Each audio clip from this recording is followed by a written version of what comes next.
sebelumnya ya sekitar 2 minggu lalu gitu kan. Ada teori tentang konflik itu apa sih gitu kan ya. Nah, konflik itu kan ya kayak begini nih kalau kita lagi di jalanan gitu ya atau di perempatan gitu kan pastinya ada konflik ya arus yang misalnya dari utara ke selatan gitu ya berkonflik dari misalnya yang barat ke timur gitu ya. Nah, misalnya gitu ya. Ini nih. Nah, dari sini. Nah, terus dengan hijau yang ini ya, ini kan pasti dia ada konflik. Ini yang lurus dari kiri mau ke kanan nih, gitu kan. Em, dia lurus dari kiri mau ke kanan nih. Nah, dari sini ada yang lurus, ada yang belok kiri. Nah, ini ada apa peluang konflik kan, titik konflik, ini titik konflik gitu kan di perempatan tuh ya gitu. Ada konflik primer, ada konflik sekunder. Nah, apa tuh namanya? Jadi adanya apil ini sebenarnya untuk mengurangi jumlah konfliknya kan. Ini tuh apil apa potensi konflik di suatu persimpangan. Di suatu persimpangan tuh potensi konfliknya sebanyak ini. Kalau misalnya dihitung ada 1, 2, 3, 4, 5, 6, 7, 8 gitu ya ada banyak. Nah ketika dipasang apil bukan yang gak ada konflik, masih ada konflik tapi jumlahnya akan berkurang. Berkurangnya banyak. Tergantung kita pasang lampu lalu lintasnya tuh pakainya berapa fase gitu kan. Nah, fase itu apa ya di modul yang sebelumnya ada ya nanti kita lihat aja di sini. Nah, kan di perempatan ada yang dipasang 2 fase, ada yang dipasang 3 fase gitu ya. Ada yang dipasang 4 fase gitu. Nah, di apil itu kan ya isyaratnya ibarat kata bahasa gampangnya isyaratnya itu lampunya yang nyala gitu kan. Hmm, S, WK, WAH, WM, WMS, WH gitu apaan sih gitu kan ya. S itu sebenarnya siklus ya. WK waktu kuning, WAH antar hijau gitu ya. Nanti kalau lupa lagi bisa dilihat sini WM merah gitu ya. Terus MS tuh merah semua, all red yang saya ceritain ya di TMV 2 minggu lalu, all red gitu ya untuk clearance area. WH itu waktu hijau gitu ya. All red atau merah semua itu fungsinya untuk bersihin area sini. Kadang-kadang nih kan udah ini apa namanya yang dari sini nih ya dia udah lampu hijau gitu ya.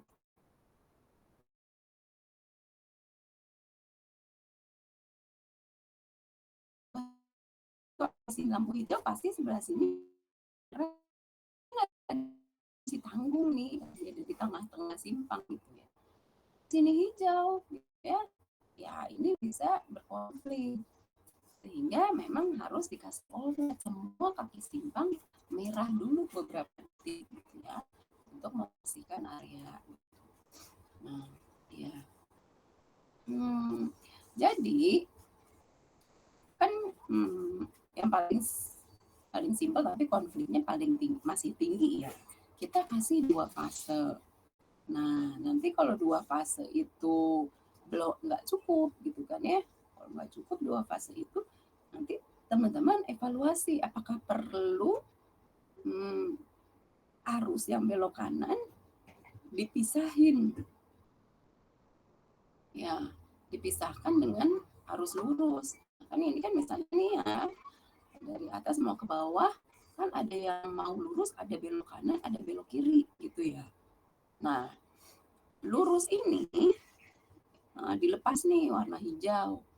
Pas belok kanannya dilepas, berbarengan gitu ya, kan ada potensi konflik. Nah, kalau yang mau belok kanan itu konflik dengan yang lurus dari sini, repot kan? Maka seringnya kalau volume udah tinggi, yang belok kanan nih dikasih fase terpisah. Gitu. Ya, dulu nih contohnya nih, kalau teman-teman yang tinggal daerah Bintaro gitu-gitu ya. Pondok Aren gitu ya. Di perempatan yang dari sini Pondok Aren, di sini ada stasiun kereta gitu ya. Terus di sini Bintaro Plaza gitu kan. Dulu banget. Berapa tahun? Udah belasan tahun yang lalu ya, dulu saya sering lewat sini. Nah, itu tuh perempatannya kalau saya datangnya dari sini mau ke stasiun kereta, saya lurus nih ya, utara selatan. Ini hijau nih teman-teman. Nah, dari sini hijau. Nah, tapi yang dari sini nih, yang dari stasiun kereta mau ke Pondok Aren, dia tuh hijau juga. Sehingga saya yang dari Pondok Aren mau ke stasiun sama yang dari stasiun mau belok kanan.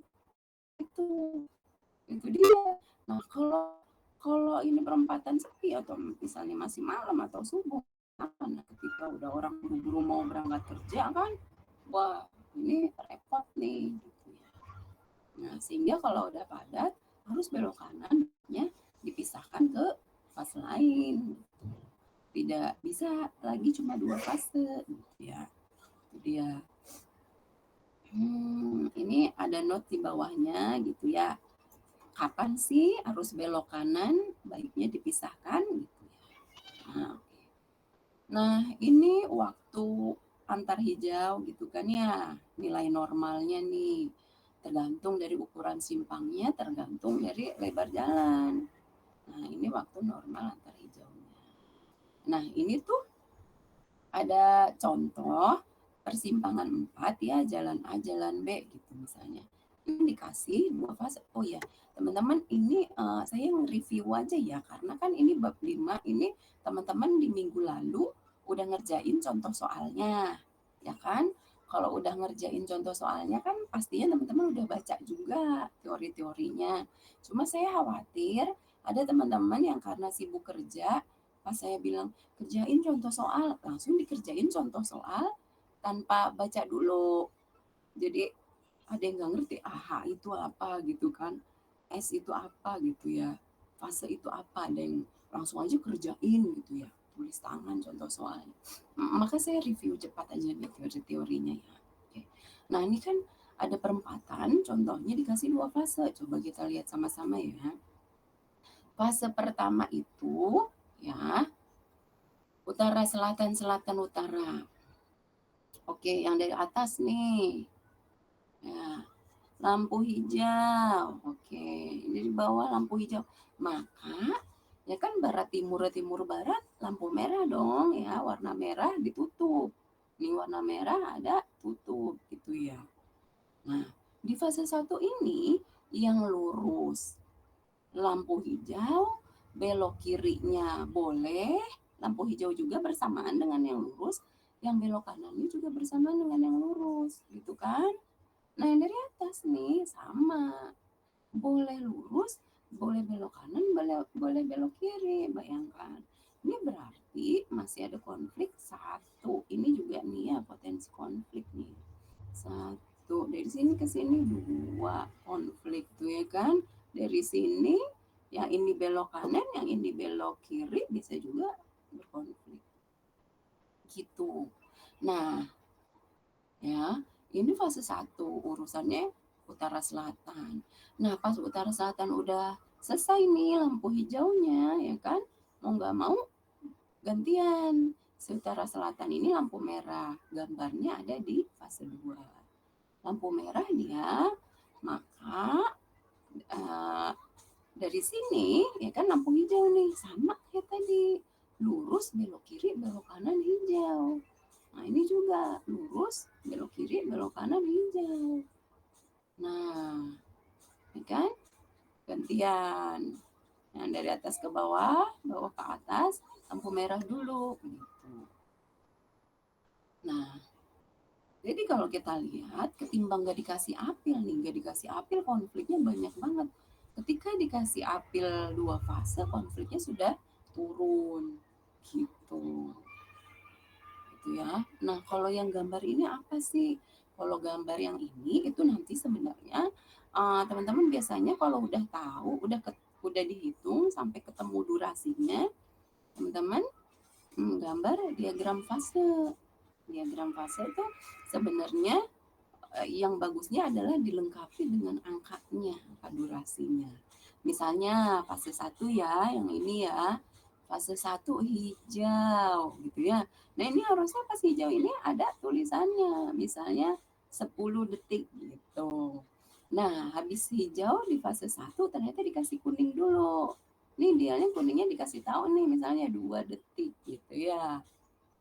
Nah, terus pas ketika si fase 1 hijau, pastinya fase 2 harus merah.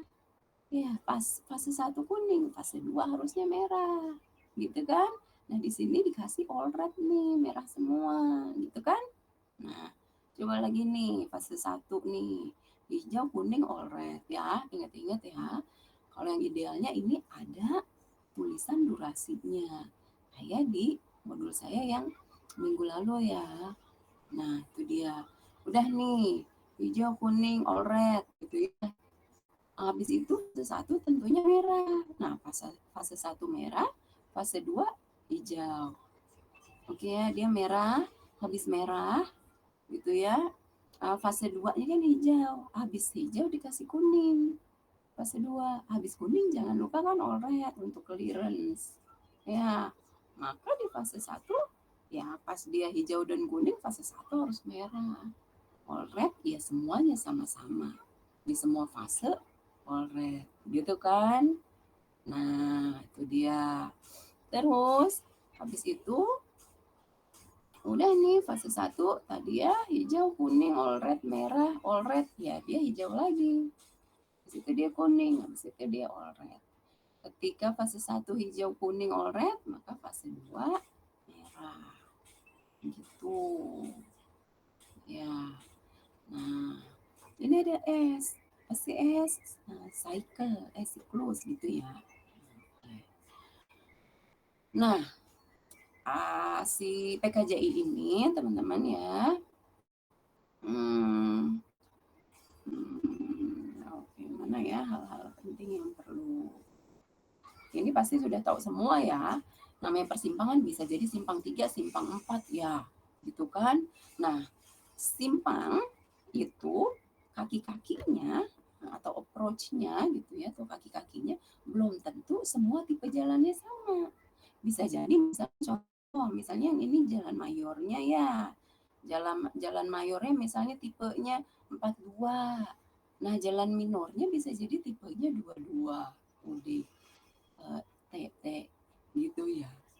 Nah, bisa jadi semuanya seragam gitu tipe jalannya, tapi bisa jadi beda-beda.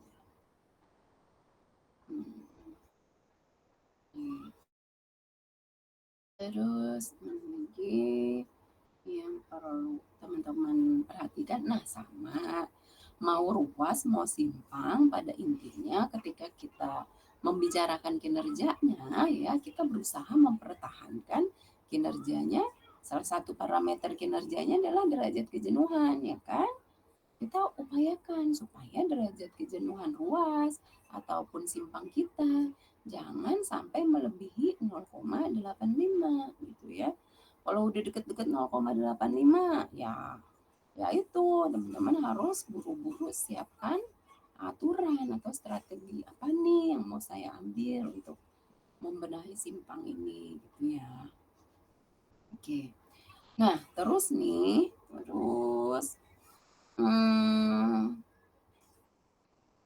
apa tuh PKJI itu ya mau ruas mau simpang gitu ya itu sebenarnya kan gunanya dua.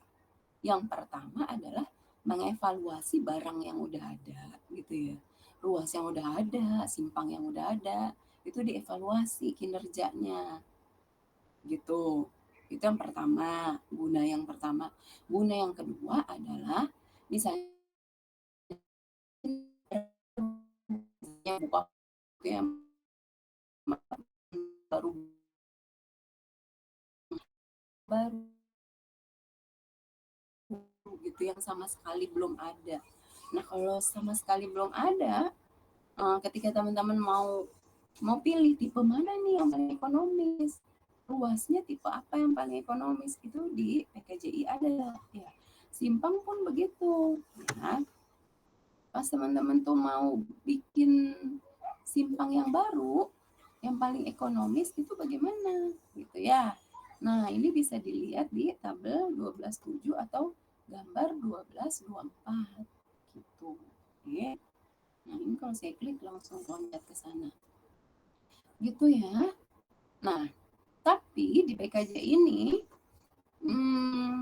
tadi kan saya bilang ya bahwa bisa mengevaluasi simpang yang udah ada, bisa juga untuk menentukan tipe simpang yang baru mau dibikin. Nah, kalimat simpang yang baru mau dibikin ini bisa dua maknanya. Satu, beneran belum ada tuh simpang, gitu ya. Oke.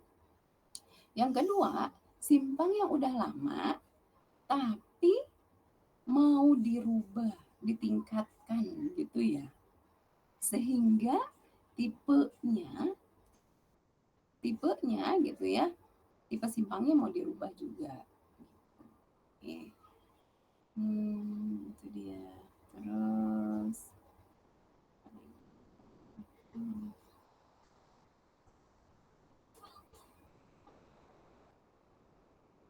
ini ya, ini sekedar mudah-mudahan bisa ingat aja ya.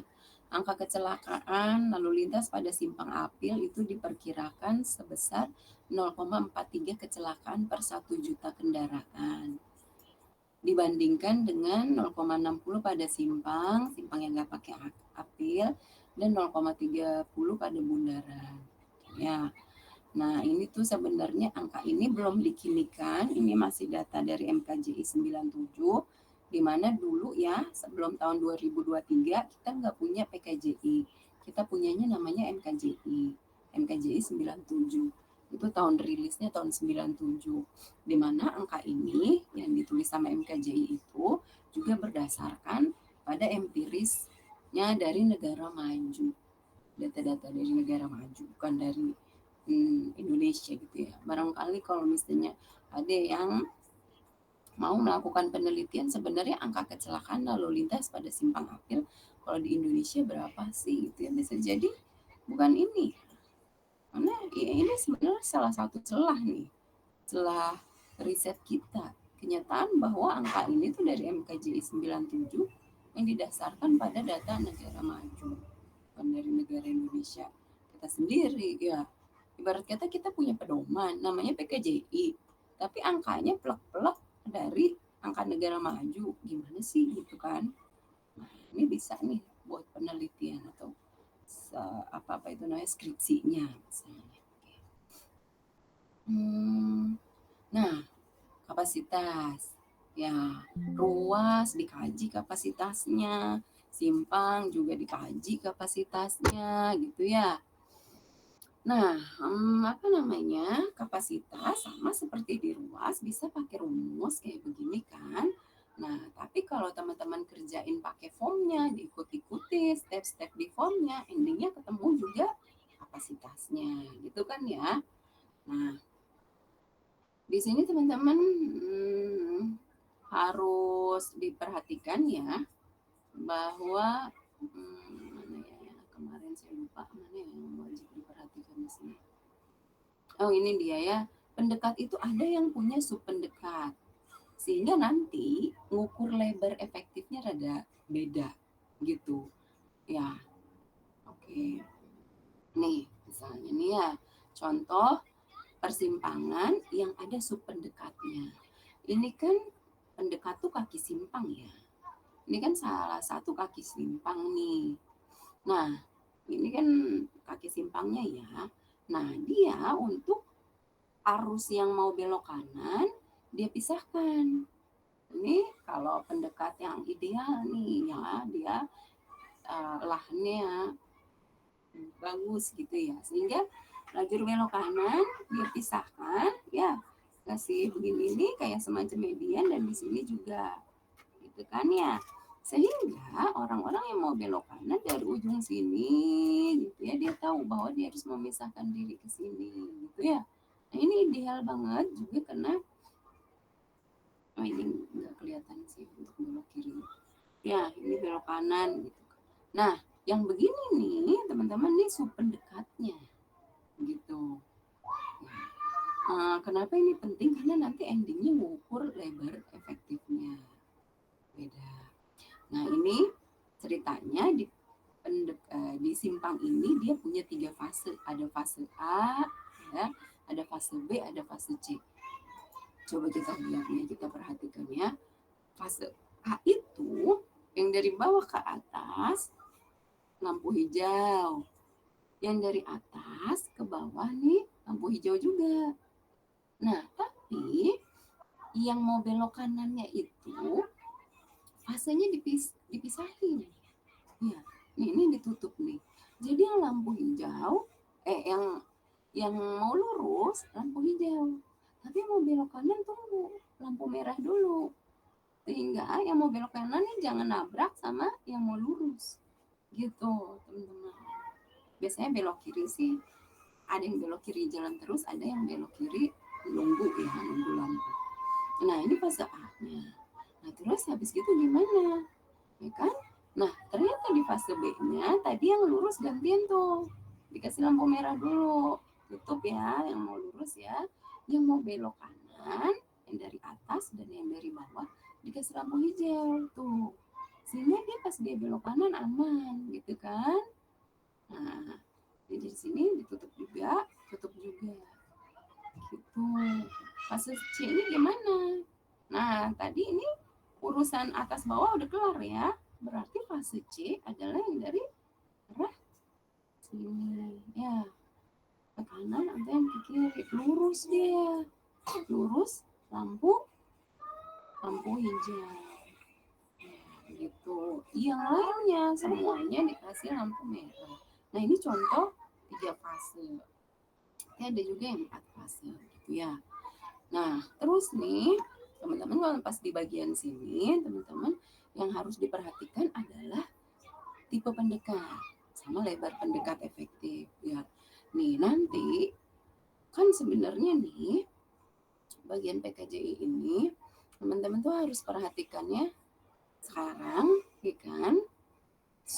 Pas ambil mata kuliah ini, dan nanti kali keduanya adalah ketika teman-teman skripsian dan skripsiannya ngambil simpang, ya kan? Udah 2 kali itu aja ya. Kecuali tiba-tiba ntar dari kantor tiba-tiba dapat tugas itu ya mendesain simpang atau ruas ya harus diinget-inget lagi.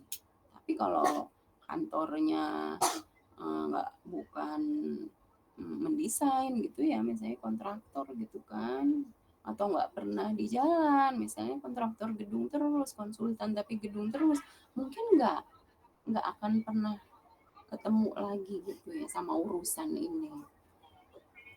Nah, tapi kalau yang skripsian yang nanti ini ya harus ingat nih, pendekat ya atau kaki simpang nih tipenya ada yang terlindung, ada yang terlawan. Terlindung tuh gimana, terlawan tuh gimana. Kalau terlindung biasanya dikasih kodenya P, terlawan itu O. Nah, ini kalau yang terlindung nih. Kalau terlindung itu ya arus berangkat tidak konflik dengan arus dari arah berlawanan. Nah, kayak gini nih misalnya ya, untuk jalan satu arah nih, arus berangkat ya dari bawah nih lurus ke sana ke atas ya. Nah, ini nggak berkonflik. Ya, kalau jalan satu arah, ini nih yang jelasnya nih ya, jalan 2 arah nih ya, ini gambarnya jelas nih. Yang lurus ini nggak berkonflik gitu ya, dari arah yang berlawanan. Sebab arah yang berlawanannya dikasih lampu merah semua. Gitu. Nah, kalau tipe terlawan, arus berangkat konflik dengan arus lalu lintas dari arah berlawanan gitu ya. Arah berlawanan tapi di fase yang sama. Mirip kayak yang tadi saya ceritain tuh ya belasan tahun yang lalu. Suatu saya dari Pondok Aren mau ke stasiun kereta. Stasiun kereta di Bintaro itu yang Jurang Mangu ya, stasiun apa sih itu yang di belakangnya dekat Bintaro Plaza. Nah gitu, jadi saya dari sini lurus, yang dari sini lampu hijau juga dia yang belok kanan. Nah, berkonflik ya. Nah, ini namanya pendekat tipe terlawan. Gitu.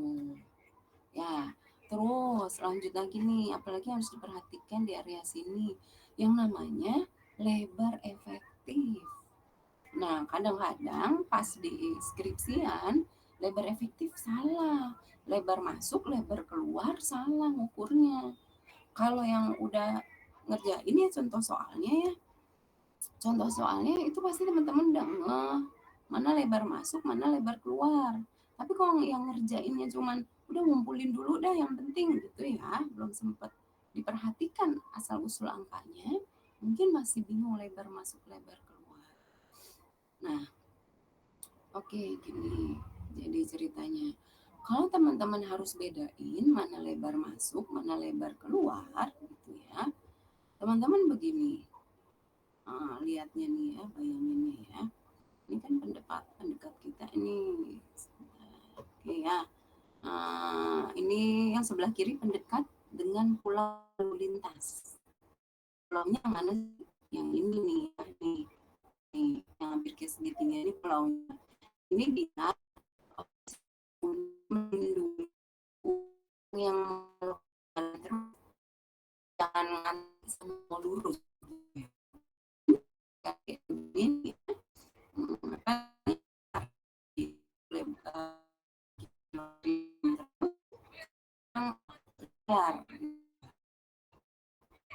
sehingga di sini saya akan masuk ya sampai lulus ya. Jadi ada pulaunya. Nah, karena bingung kan ini LMD bermasuk ini ke oh yang ini lebar kodenya yang ini lebar keluar enggak sebaliknya ini lebar masuk ini lebar keluar gitu kan kadang-kadang ya.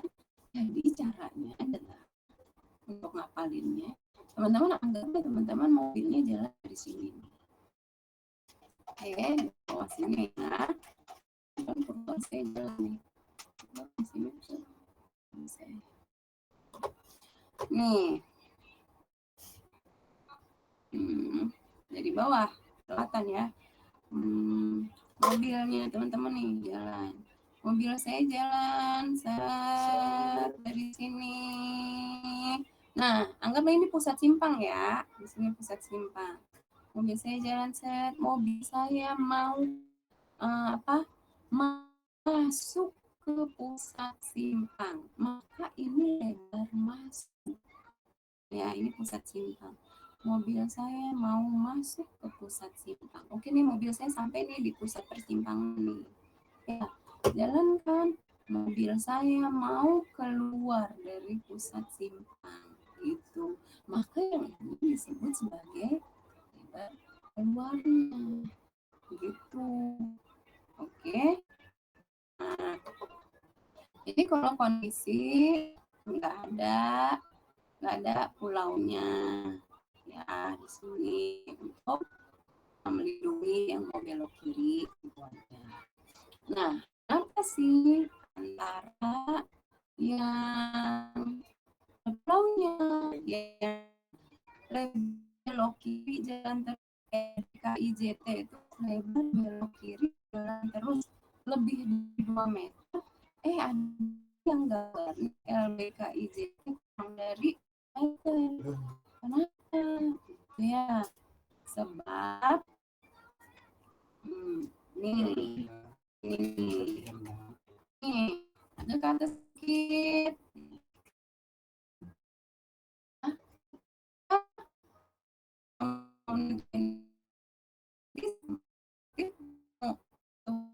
Ada bisa di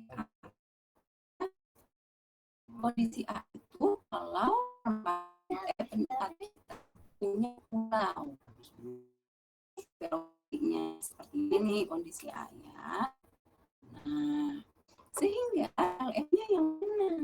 LM-nya yang diukur adalah dari tepi luar pulau sini sampai dengan tepi dalam si median. Ini diukur sebagai LM.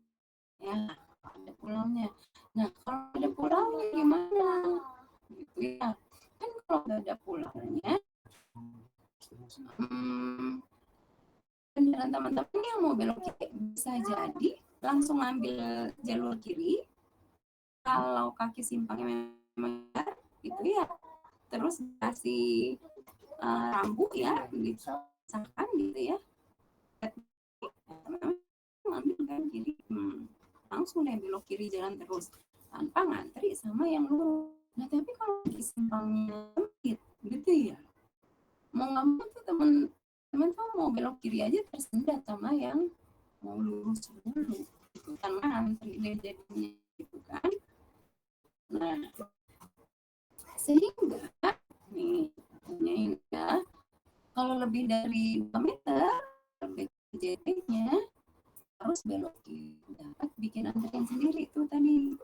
Maka LM adalah sinyal kan, sinyal ini nih lebar total nih kurang sih apa lebar belok di jalur spesial ini gitu ya.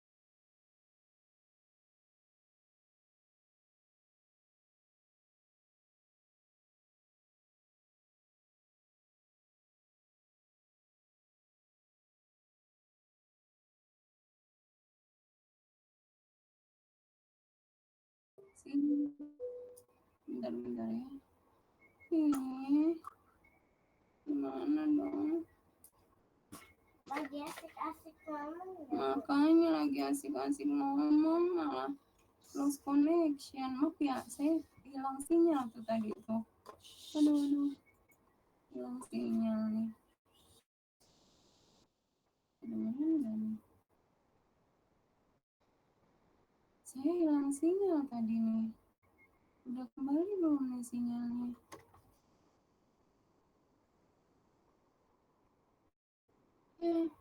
Remote lagi.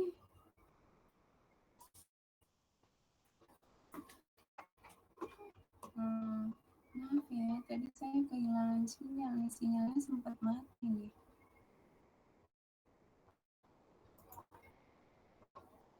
Bentar, saya screen lagi. Oke. Udah masuk belum ya suara saya? Dan gambar. Masuk Bu. Gambarnya belum Bu, presentasinya belum. Sekarang sudah? Masih belum Bu. Belum ya? Oh, sinyalnya jelek banget nih berarti saya nih. Padahal kalau di saya udah tampil nih. Belum ya? Belum tampil ya?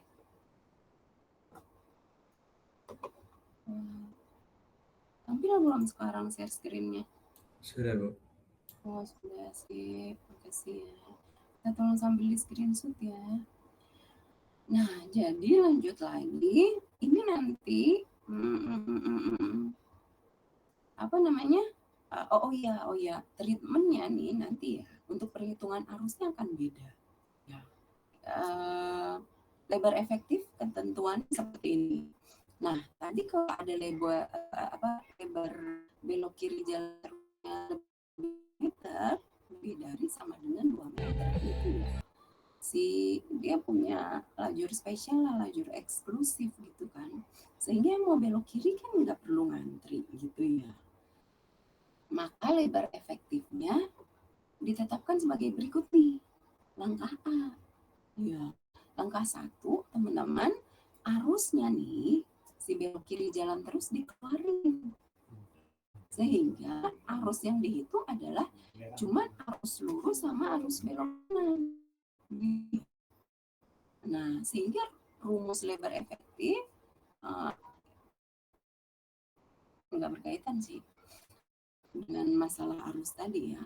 Ini rumus lebar efektifnya nih. Oke. Nah, jadi kalau saya nih, saya kalau misalnya disuruh survei nih ke jalanan persimpangan ya, entah ini si belok kiri jalan terusnya lebih dari sama dengan 2 meter atau kurang kek, saya pisahin arusnya dulu. Sehingga kalau belakangan saya atau si surveyornya ini ada salah sesuatu kek, ternyata salah ngukur kek gitu ya. Amit-amit gitu ya, ngukur lebar si buat belok kirinya ini, saya memang udah dari awal saya pisahkan.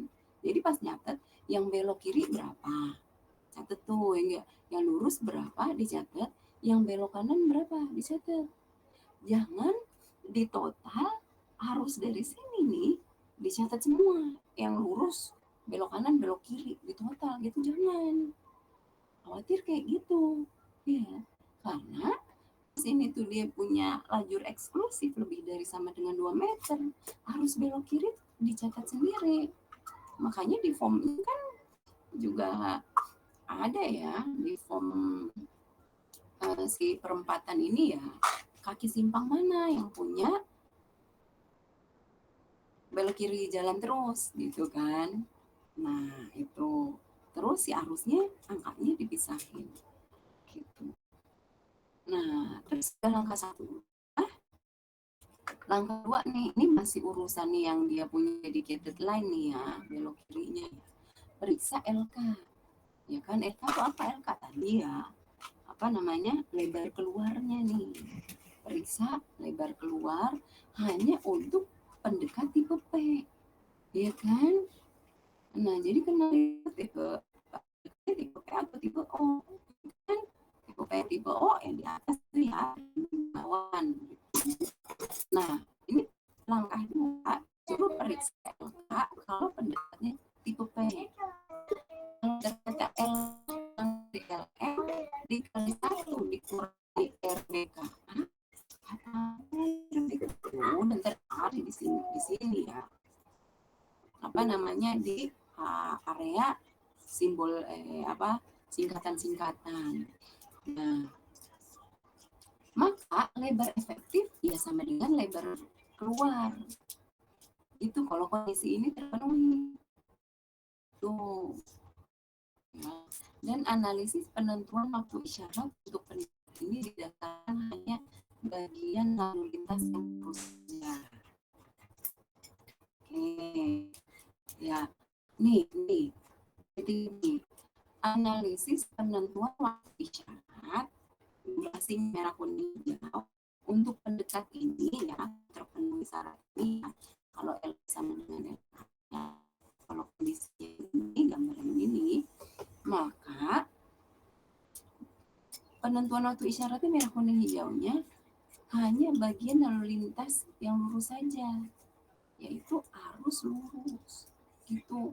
Nah, kalau lebar belok kiri jalan terusnya sempit kurang dari 2 meter, maka kan orang yang mau belok kiri harus ngantri sama orang yang lurus gitu kan. Pas orang lurus lampu merah dia tersendat tuh, orang kendaraan di depannya mau lurus lampu merah ya dia tersendat dulu. Maka lebar efektifnya begini, langkah pertama arus belok kiri jalan terus disertakan nih ya, ada perhitungan selanjutnya. Disertakan tuh maksudnya gimana? Ya si arus yang belok kiri tadi berapa? Misalnya ada 50 motor, 30 mobil gitu ya, disertakan. Ya kan, ditambah gitu sama arus yang lain yang lurus gitu ya misalnya. Nah, rumusnya aja juga beda gitu ya, rumus lebar efektifnya. Nah, habis itu langkah kedua hanya untuk pendekat tipe P. Periksa lagi LK-nya. Kalau LK-nya memenuhi syarat ini, maka LE sama dengan LK. Kalau memenuhi syarat ini. Nah, kalau memenuhi syarat ini, maka lebar efektif adalah lebar keluar. Nah, terus ya ini teman-teman pas nentuin waktu isyarat merah kuning hijau, untuk pendekat ini dilakukan hanya untuk arus lalu lintas lurus saja, arus lurus aja ya yang dilibatkan. Udah oke tuh, jangan bingung. Nah terus nih ya kita lihat lagi ke atas nih, 53153 ini kan bicara kapasitas ya. Ingat-ingat nih, ketika kita mau komentarin ruas kek, mau komentarin simpang kek gitu ya. Ketika komentar, apa yang dikomentari? Yang dikomentari adalah kan kapasitasnya ya. Parameternya apa aja? Parameternya ya ini tadi ya, kapasitas ya. Terus 53153 C ya, kapasitas. Terus oke ya, mana sih tadi saya punya dulu. Oh itu nanti sebentar, belum deh, belum sampai di sana dulu. Tunggu, saya kebablasan dikit. Oke. Nah ini arus jenuh sama di ruas. Di ruas juga kan ada arus jenuh ya. Arus jenuh itu sama kayak di ruas. Itu adalah perkalian dari arus jenuh dasar J0 dengan faktor koreksi. Mirip kayak di ruas, faktor koreksinya ada ukuran kota, ada hambatan samping gitu ya. Cuma kalau di sini ada geometri juga gitu ya. Terus jarak garis henti, terus belok kiri, belok kanan gitu. Nah, si arus jenuh ini bisa pakai rumus, bisa mengikuti form, nanti ketemu. Kalau mau pakai rumus ini dia, ya, dimana FP yang ini dia nih FP-nya dihitung dulu. Ya, lihat di gambar, terus dihitung dengan ini. Oke, ya. Oke. WH-nya ini sudah dikasih tahu nilai normalnya 27 detik. FBKI itu apa? Faktor koreksi gitu ya. Belok kiri, kendak arus yang mau belok kiri. Ada nanti bisa dilihat di gambar 12-13 ya. Kalau yang faktor koreksi arus lalu lintas yang belok kanan di gambar 12-12. Jangan khawatir, setiap gambar pasti ada keterangannya nanti kan. Bisa dilihat. Arus jenuh dasar. Arus jenuh dasar ini ya bisa dilihat cepat-cepat aja. Untuk pendekat yang terlindung bisa pakai ini. Nih rumusnya. Ya, bisa juga pakai diagram gambar 12.1. Oke. Terus kalau yang terlawan gimana? Tipe O. Ya. Nah, ini ada dua tergantung kondisi pendekatnya gimana. Apakah punya lajur belok kanan terpisah? Kalau lajur belok kanannya terpisah, berarti kondisi yang ini pakai gambarnya 12.6 sampai 12.9. Kalau nggak ada, maka pakai gambarnya 12.2 sampai 12.5. Ada nanti di gambar keterangannya. Gitu ya. Nah, terus kalau diperlukan dilakukan interpolasi angka-angka dari gambar itu. Oke, ini ada contoh, nanti bisa diikuti. Ya, contohnya gampang kok. Terus lanjut lagi. Oh ya.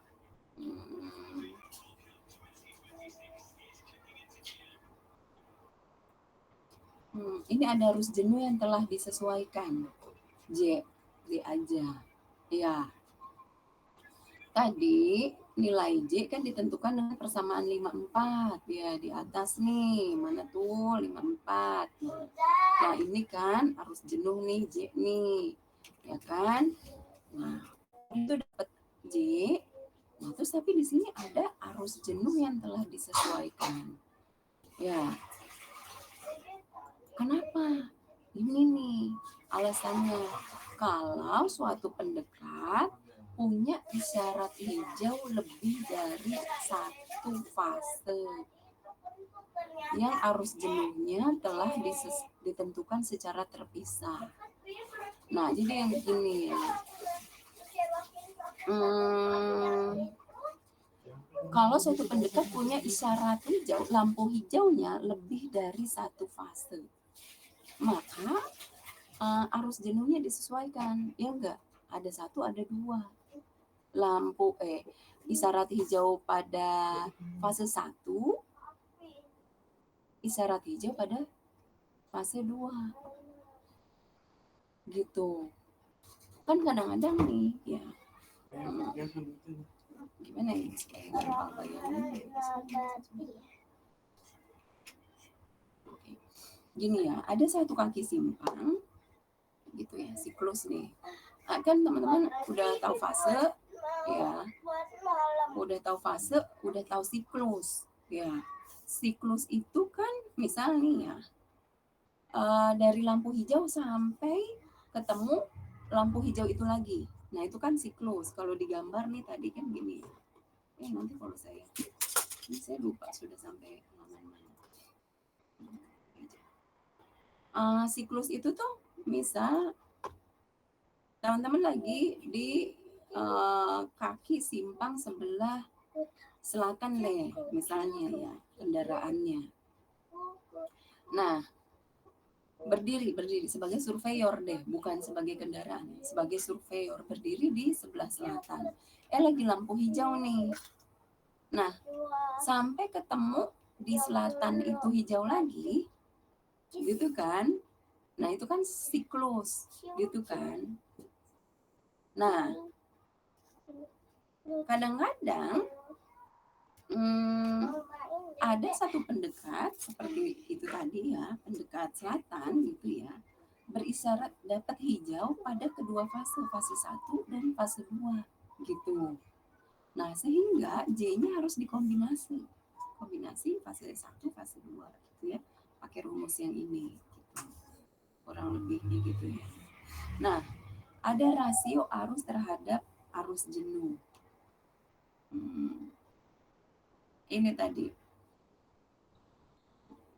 Ketika kita mau hitung rasio arus terhadap arus jenuh, ya, ada beberapa hal yang harus diperhatikan. Apa aja tuh hal-hal yang harus diperhatikan? Ini dia. Kalau tadi perempatan kita punya dedicated line untuk belok kiri jalan terus, maka kan Q-nya si surveyor kita nyatet arus yang mau belok kiri. Awas jangan buru-buru di total, ya enggak? Sehingga idealnya adalah ada satu surveyor yang perhatiin khusus untuk yang belok kiri, ada surveyor yang perhatiin lurus, ada surveyor perhatiin belok kanan. Gitu. Sehingga punya catatan nih, belok kiri jalan terus tuh berapa kendaraan. Gitu ya. Nah, kalau kondisi kayak gini, yang dia punya dedicated line gitu ya, maka Q adalah memang hanya arus lurus dan belok kanan. Gitu. Ya kan? Sama tuh, sehingga lebar efektif adalah LK. Gitu. Dia. Ya, nah terus ada catatan lagi yang harus diperhatikan kalau pendekat punya dua fase, yaitu fase ke-1 untuk arus terlawan dan fase kedua untuk arus terlindung, maka arus gabungan dihitung dengan pembobotan seperti pada perhitungan arus jenuh yang di sini. Gitu. Nah, itu jangan dipusingin deh. Ya. Terus lanjut lagi waktu isyarat apil.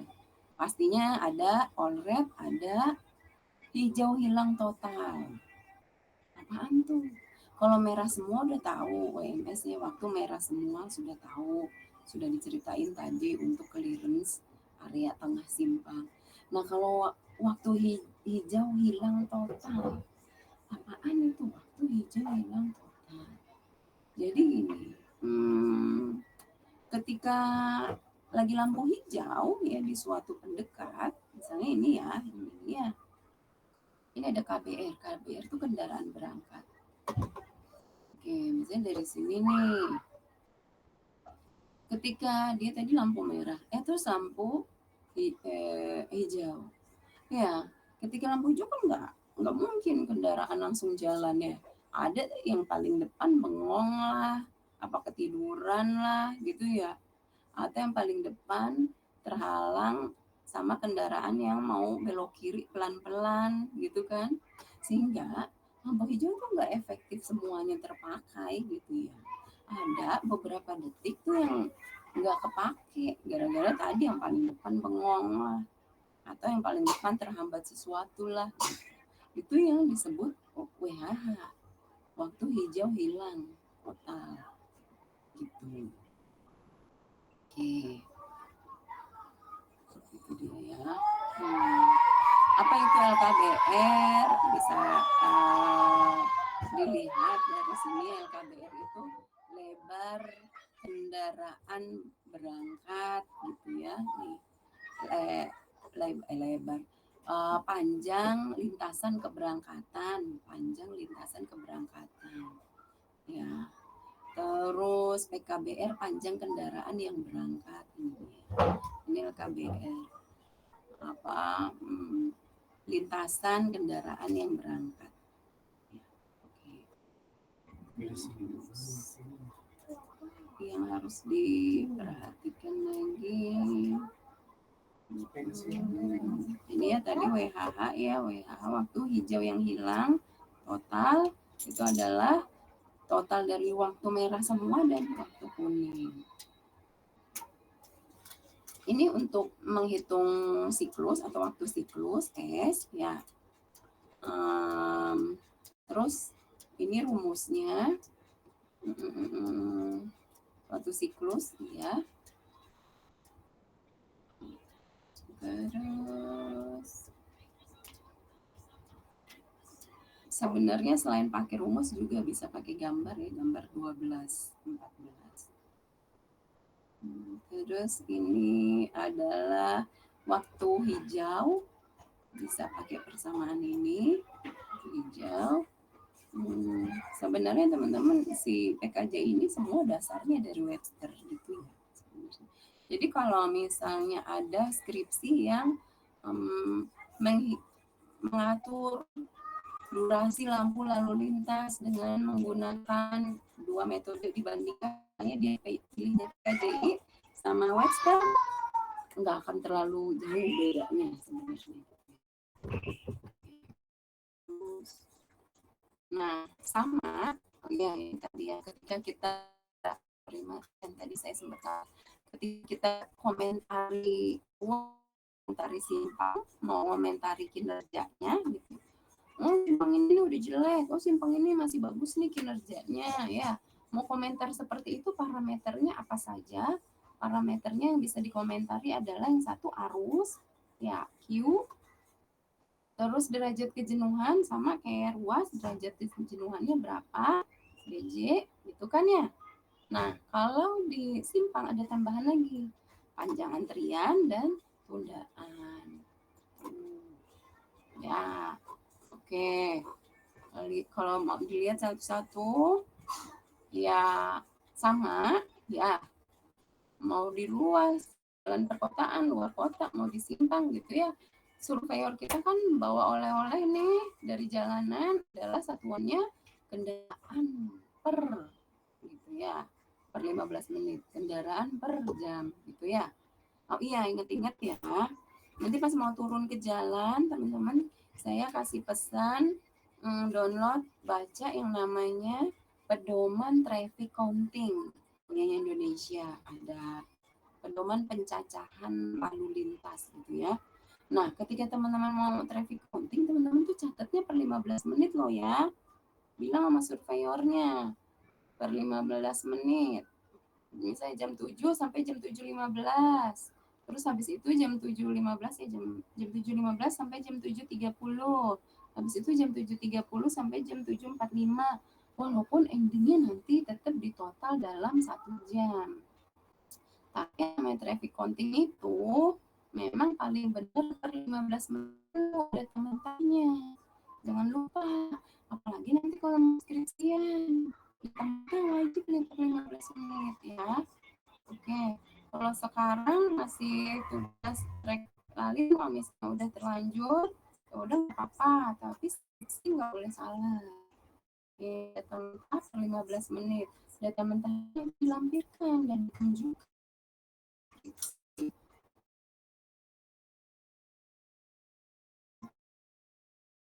Nah, misalnya ya, kendaraan per jam. Semua dirubah jadi SMP per jam, SMP per hari, gitu ya. Ya, maka pasti angka EMP-nya, jadi angka EMP-nya. Jangan pakai angka EMP luas. Nah, EMP simpel punya sendiri nih. Ini jenis kendaraannya ya, MPKS-SM. Apa itu MPKS SM? Bisa dilihat di simbol kesan ya. Mobil penumpang pasti selalu satu.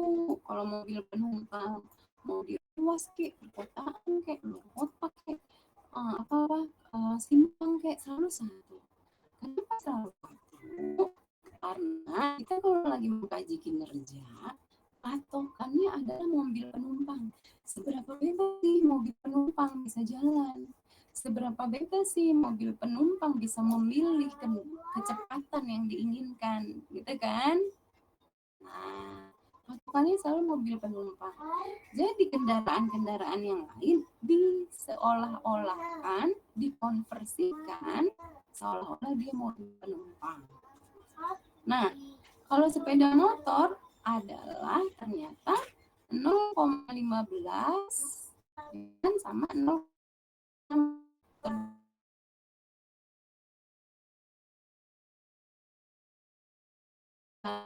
tadi KB ya, KB,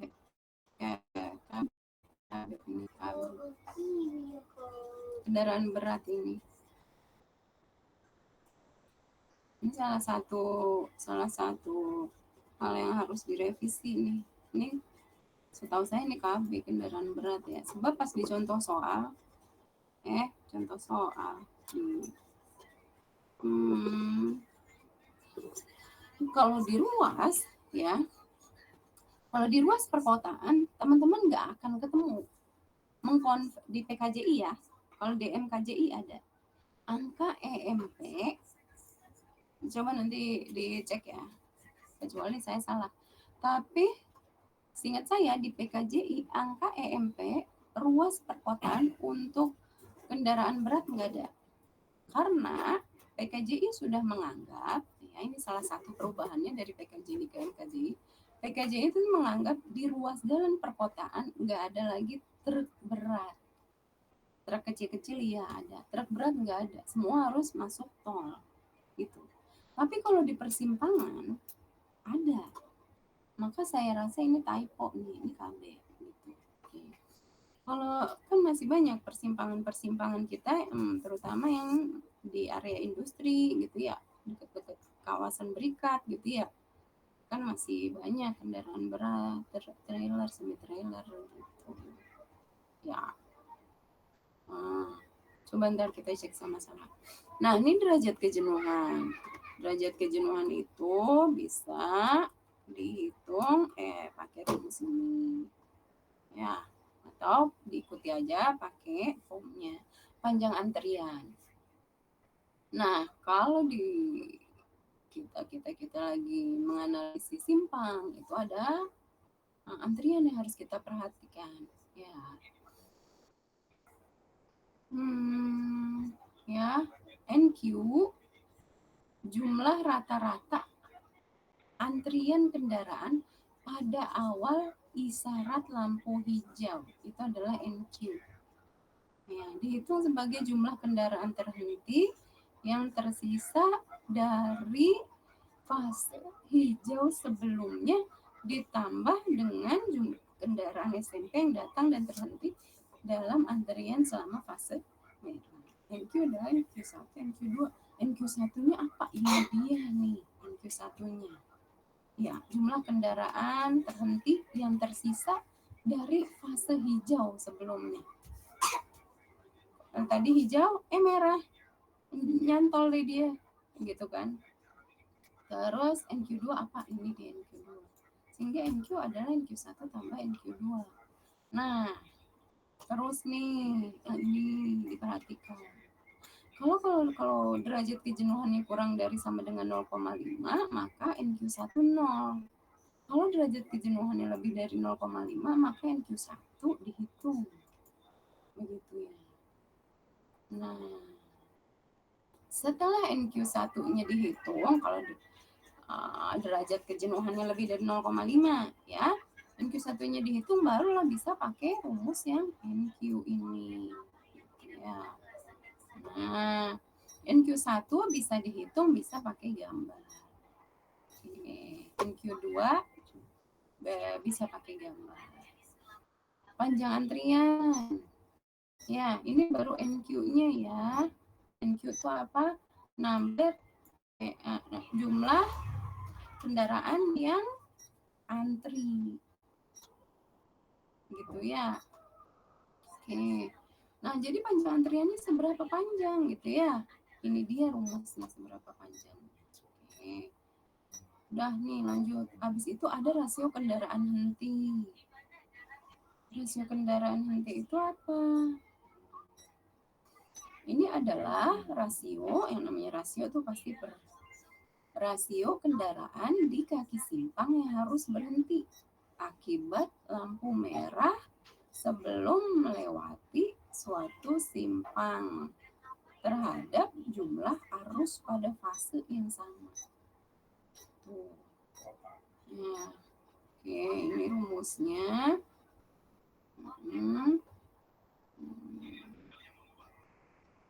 Nah, ini jumlah rata-rata kendaraan berhentinya. Ini rasionya, ini berapa jumlahnya gitu ya.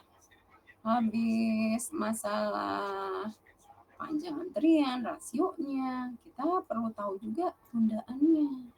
Ya, tundaan lalu lintas, TLL. Tundaan, ya nih tundaan nih. Itu ada dua. Ada tundaan akibat lalu lintas, ada tundaan akibat geometri. Ya, sehingga yang namanya tundaan itu adalah tundaan akibat lalu lintas ditambah tundaan akibat geometri. Maksudnya gimana sih nih? Kalau tundaan lalu lintas tuh kan ya udah gitu kan ya. Apa tuh namanya? Terhambat arus, terhambat lalu lintas. Nah, kalau tundaan akibat geometri, TGI itu misalnya kita tertunda gara-gara tadi ada kendaraan di depan kita yang mau belok kiri, dia kan cenderung lebih pelan-pelan ya, ketimbang kendaraan yang gas mau lurus gitu ya. Nah, kita tuh tertunda gara-gara ada yang mau belok kiri, sehingga dia pelan-pelan gitu. Nah, itu tundaan akibat geometri. Nah, TI ini ya, tadi rumusnya TLL, rumusnya yang ini. TG, tundaan geometri, ini dia rumusnya. Nah, nanti teman-teman jangan lupa perhatikan yang ininya, catatan-catatannya, bahwa nilai normal TG adalah untuk kendaraan belok tidak berhenti adalah 6 detik, untuk yang berhenti 4 detik dengan kecepatan atau asumsi seperti ini.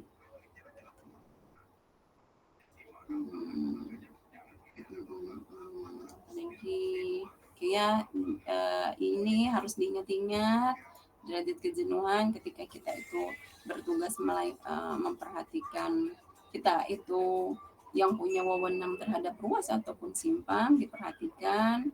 Salah satu kinerjanya adalah derajat kejenuhan tidak boleh lebih dari 0,85. Ya, kalau di ruas kan kalau kita harus buat strategi untuk meningkatkan kinerja ya, teman-teman sudah tahu.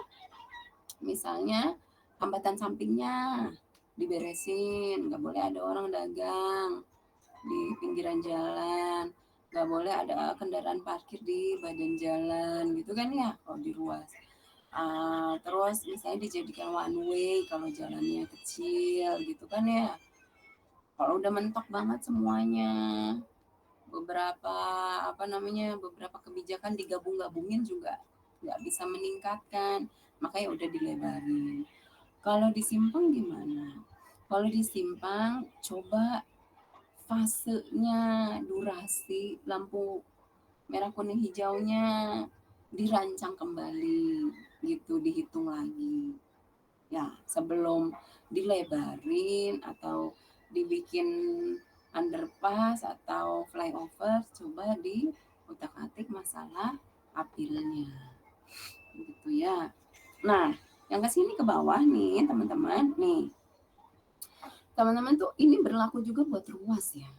Kalau teman-teman perhatikan dengan baik, PKJI itu maupun MKJI yang dulu itu tuh sama gayanya ya. Awal-awal nih misalnya kan bab 5 nih ya, ini bab 5 ya misalnya ya, pasti gayanya sama teman-teman, kayak begini nih ya. Awal adalah teman-teman akan ketemu sama yang namanya teorinya dulu gitu ya. Pertama kan ketemu teorinya kayak tadi itu yang saya ocehin dari tadi nih, teori dulu ya, kayak begini kan ya, teori-teorinya dulu yang tadi tuh.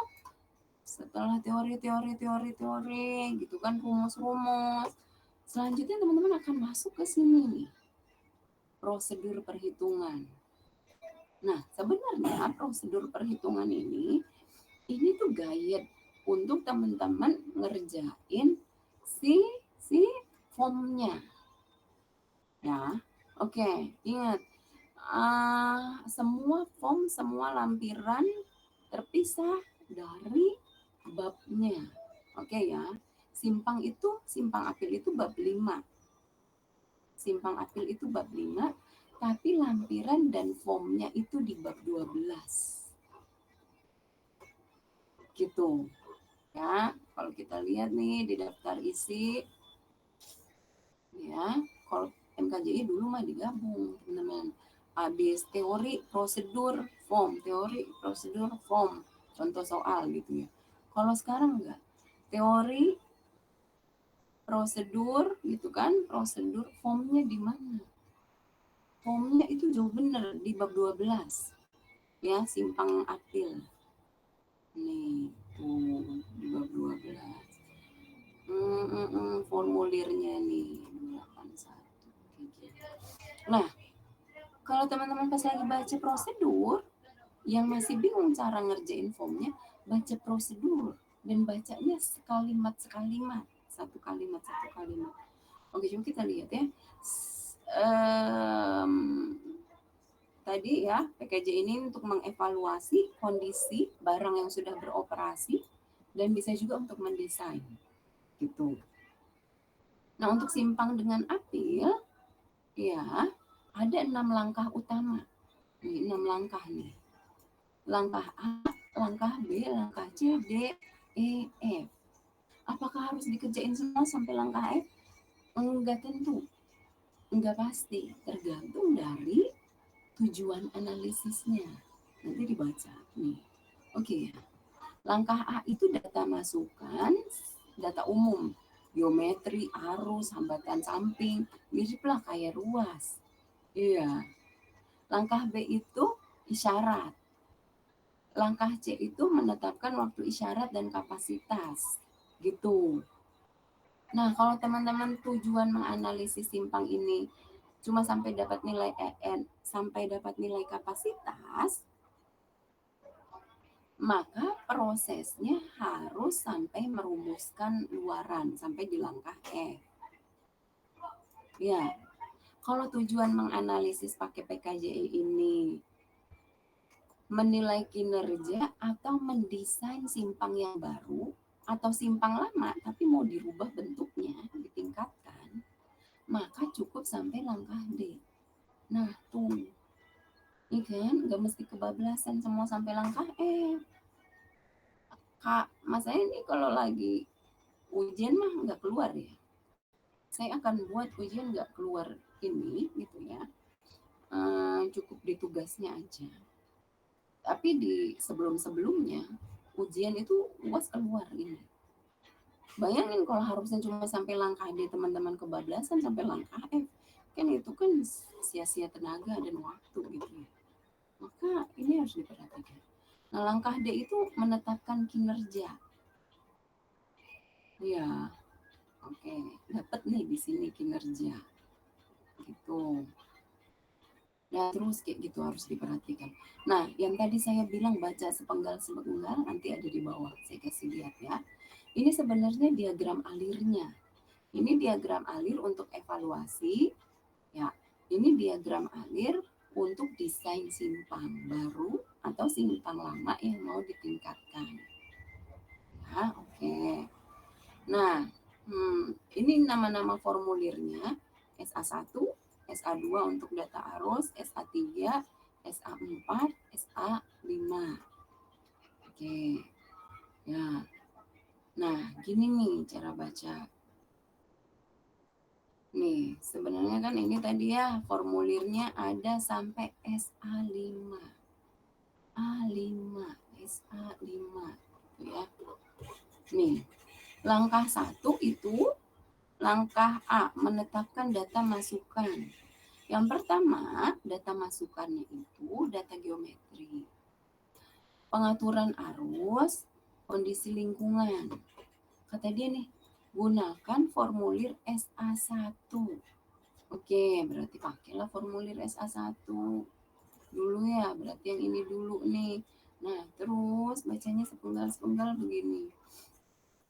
Lengkapi data simpang apil dengan tanggal, bulan, tahun, nama kota, nama simpang, ruas jalan mayor, ruas jalan minor, ukuran kota, periode data lalu lintas, nama personel, stop sampai di titik. Kerjain dulu. Kata dia apa? Tanggal, bulan, tahun, ya. Nama kota, nih dia nama kota diisi ini. Nama simpang, jalan mayor, strip, jalan minor. Gitu ya. Jalan mayor, strip, jalan minor, jangan kebalik. Gitu. Berarti harus sudah bisa bedain mana jalan mayor, mana jalan minor. Ingat-ingat waktu tatap muka virtual yang 2 minggu lalu ya, bisa dilihat dari lebar geometrinya, bisa dilihat dari arusnya. Ya, geometrinya biasanya jalan mayor itu yang lebih lebar. Kalau dari arusnya jalan mayor tuh arusnya lebih ramai gitu ya. Itu jalan mayor. Apalagi kata dia ukuran kotaknya. Nah, periode data lalu lintas ditangani oleh gitu. Udah kelar nih dari satu kalimat ini. Lanjut lagi baca kalimat selanjutnya. Buat sketsa fase apil meliputi pergerakan lalu lintas dari pendekat tiap-tiap fase. Cantumkan WH, WAH, SWHH. Nah, berarti area masih formulir SA1. Habis area yang atas, area sketsa. Suruh gambar fasenya. Kalau cuma 2 fase ya gambar fase 1, fase 2. Kalau sampai 4 fase ternyata di perempatan kita ya gambar sampai fase 4. Ya, contoh soalnya kan kemarin gitu ya.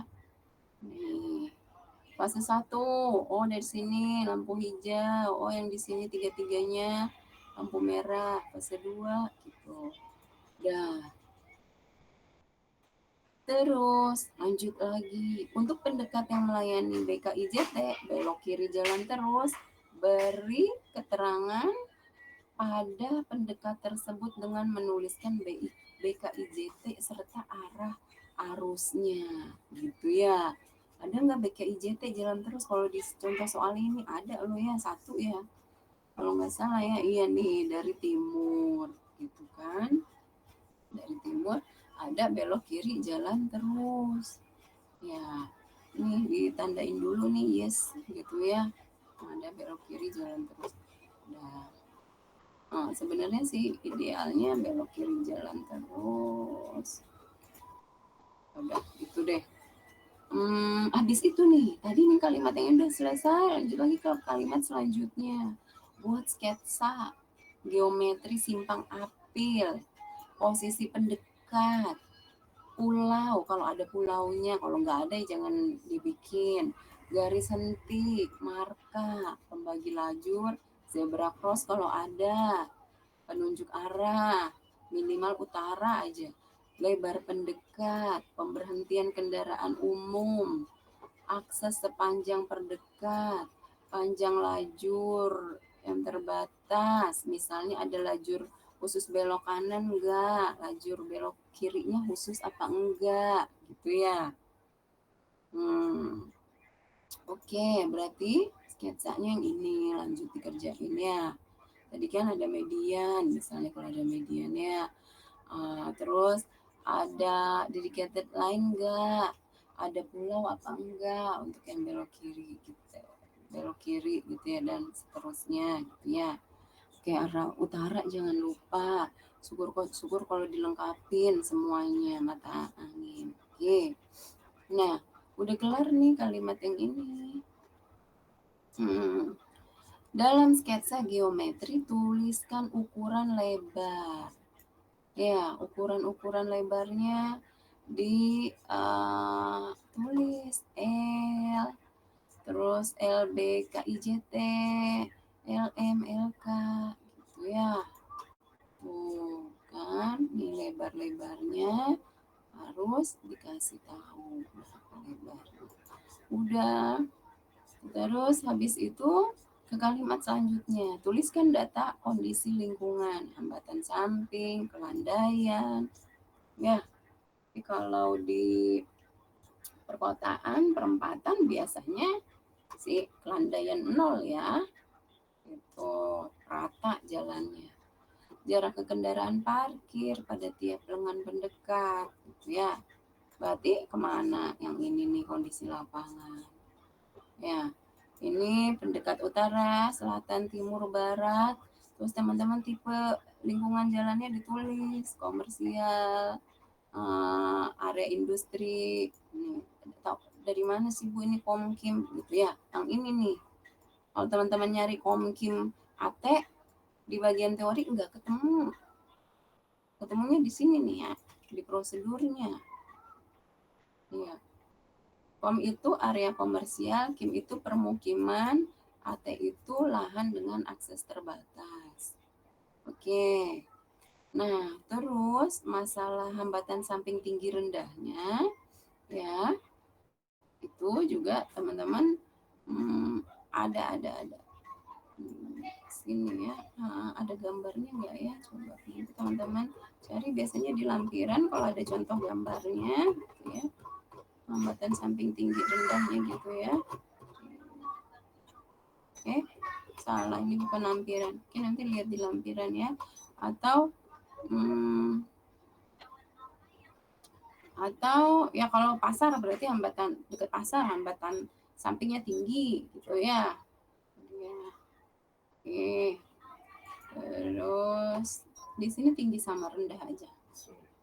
Udah beres nih. Terus hambatan samping udah beres. Masalah kemiringan, ya gradien. Mana tuh kelandaian? Di kaki utara misalnya nih, ada ini sih di kaki utara tanjakan nggak sih? Kalau di perkotaan biasanya 0.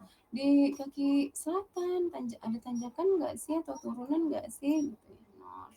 Kalau tanjakan tambahin plus, misalnya plus 2%, plus 3%. Kalau turunan ya kasih kode minus gitu ya. Nah, habis itu langkah ke A2, kondisi arus. Nih, dia ngasih tahu.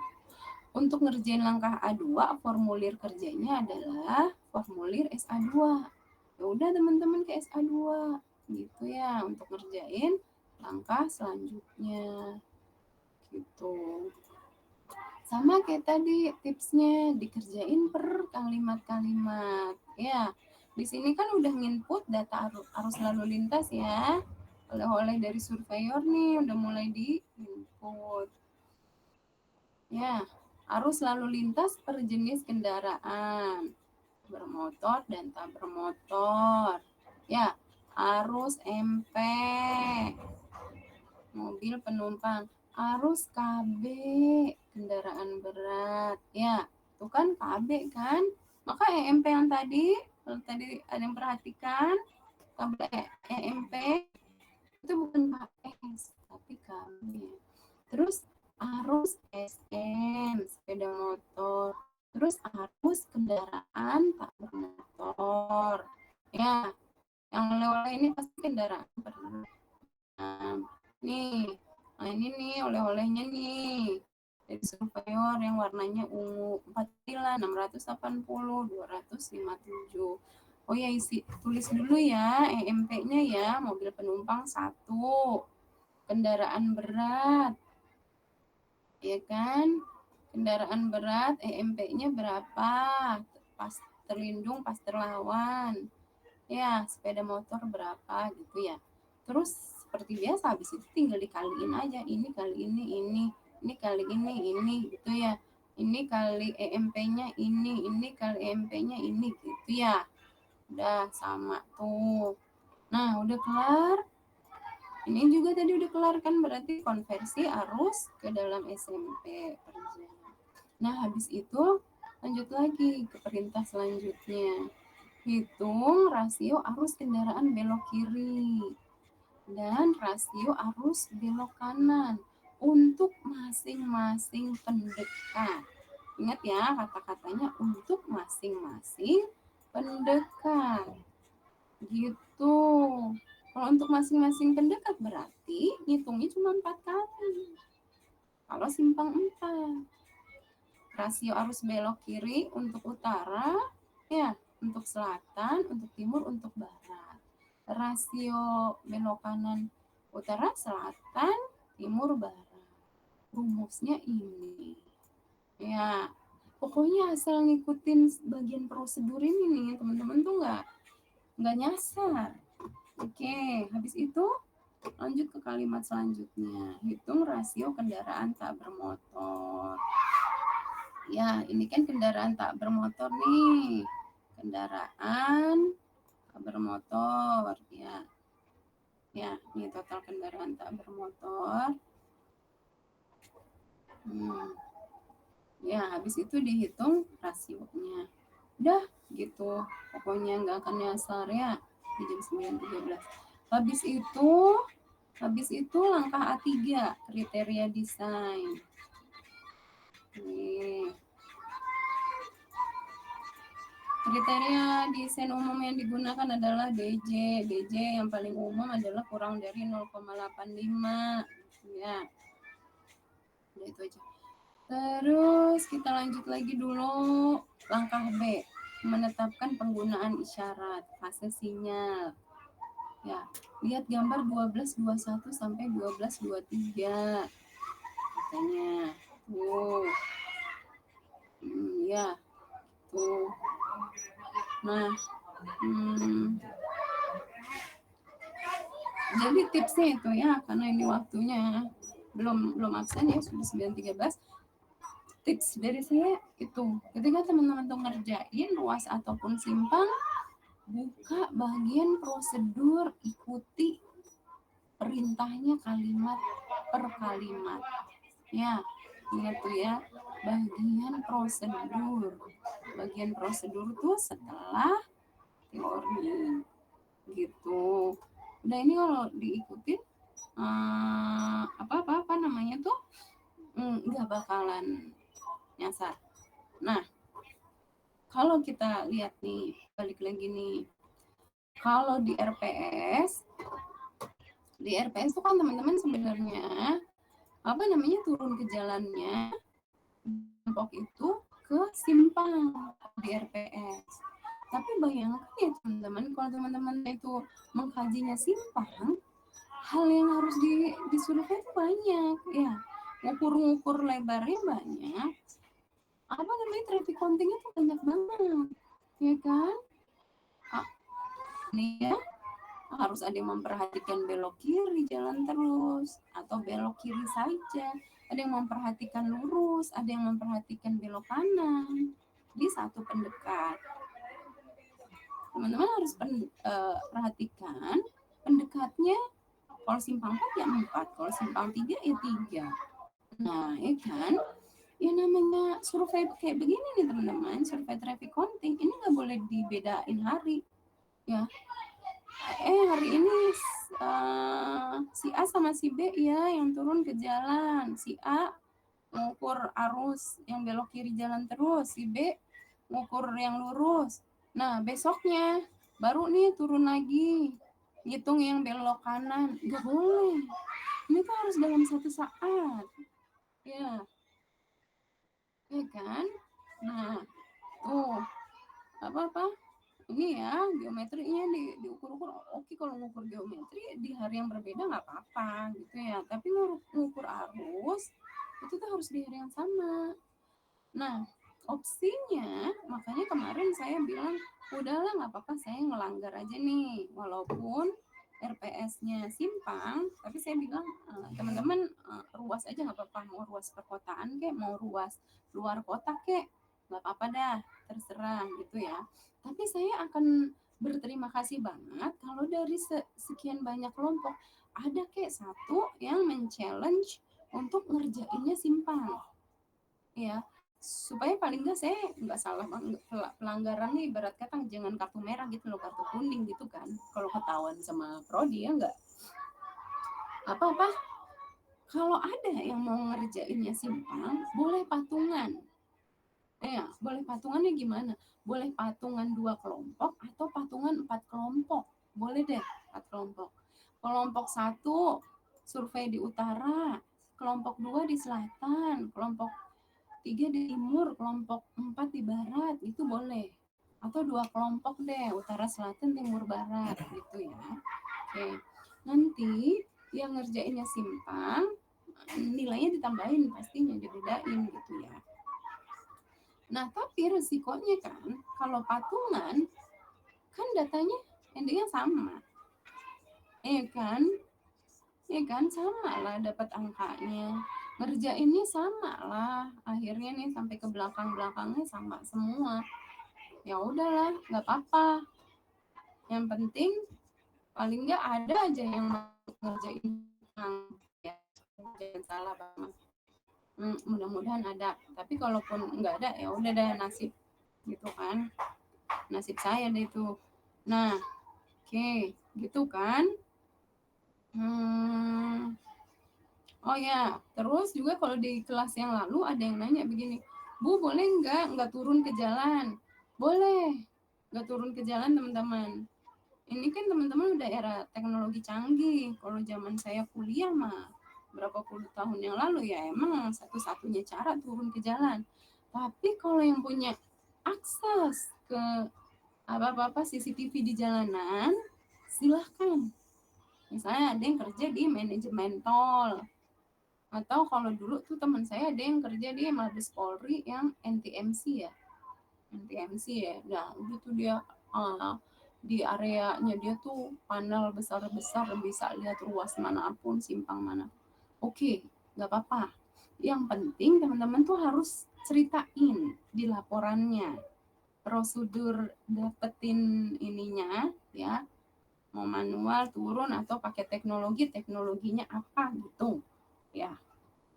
Itu aja, itu maunya canggih nggak apa-apa. Nah, terus saya tuh udah nyediain, nanti saya di kelas yang hari Senin saya oh iya ya, ini karena keterbatasan tadi kan saya nggak bisa jelasin sampai habis ya formulirnya sampai habis, tapi kan teman-teman sudah ngerjain dan saya kasih tips untuk ngerjain formulir itu sambil baca prosedur gitu ya.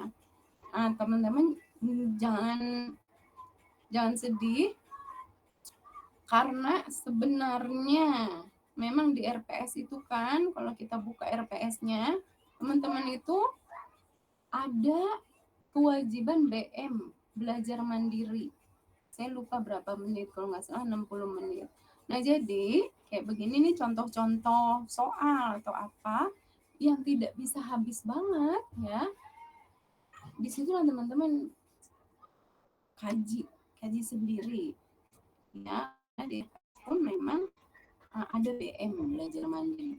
Nah, nanti saya akan saya upload ya template laporan supaya laporannya tuh seragam.